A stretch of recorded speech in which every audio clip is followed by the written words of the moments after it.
Hey folks, welcome back to ultimate wealth hustler. आज हम बात करेंगे वर्ल्ड स्टॉक मार्केट का करंट सिनेरियो क्या है। इंडियन स्टॉक मार्केट अभी किस फेज में है। 2026 में इंडियन स्टॉक मार्केट कैसा रह सकता है। कौन से सेक्टर 2026 के लीडर हो सकते हैं। और सबसे महत्वपूर्ण, लार्ज कैप, मिड कैप या स्मॉल कैप कहां फोकस करें।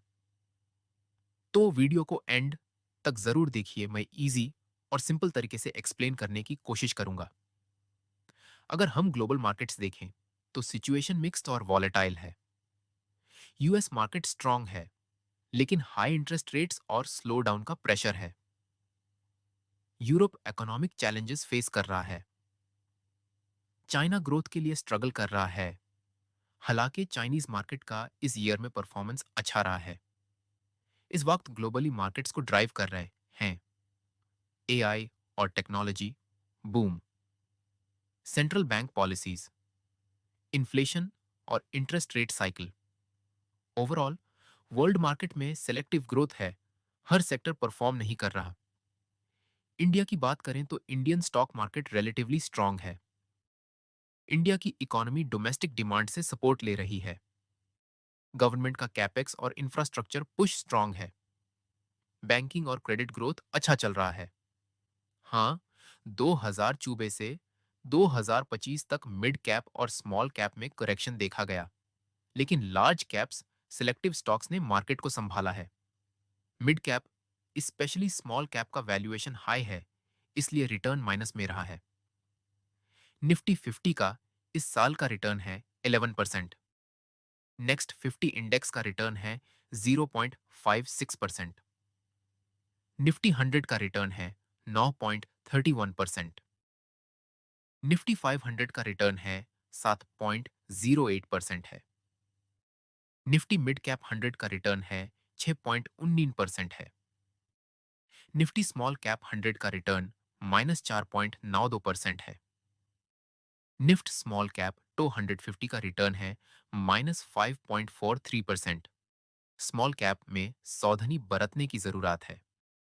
इंडिया का लॉन्ग टर्म ग्रोथ अभी भी इंटैक्ट है। फास्टेस्ट ग्रोइंग मेजर इकोनॉमी है। स्ट्रॉन्ग अर्निंग्स विजिबिलिटी है। Long term structural growth story है। इसी वजह से ग्लोबल इन्वेस्टर्स इंडिया को लॉन्ग टर्म के लिए पॉजिटिव देख रहे हैं। अब सबसे इंपॉर्टेंट सवाल, 2006 इंडियन स्टॉक मार्केट के लिए कैसा होगा। एक्सपर्ट्स और ब्रोकरेजेस के हिसाब से 2006 इंडियन स्टॉक मार्केट के लिए कंस्ट्रक्टिव और पॉजिटिव हो सकता है। अर्निंग्स ग्रोथ बेटर रह सकती है। इंटरेस्ट रेट्स स्टेबल या थोड़े कम हो सकते हैं। कंजम्पशन और इन्वेस्टमेंट साइकिल स्ट्रांग हो सकती है। मतलब 2006 में वॉलेटिलिटी रहेगी, लेकिन लॉन्ग टर्म इन्वेस्टर्स के लिए अपॉर्चुनिटी भी रहेगी। शॉर्ट टर्म नॉइस को इग्नोर करके क्वालिटी पर फोकस करना जरूरी होगा। अब बात करते हैं सेक्टर लीडरशिप की। Banking and financials, credit growth strong है। रिटेल और कॉर्पोरेट लोन्स दोनों में ग्रोथ है। ये सेक्टर 2006 का बैकबोन हो सकता है। Infrastructure and capital goods, government spending हो रहा है।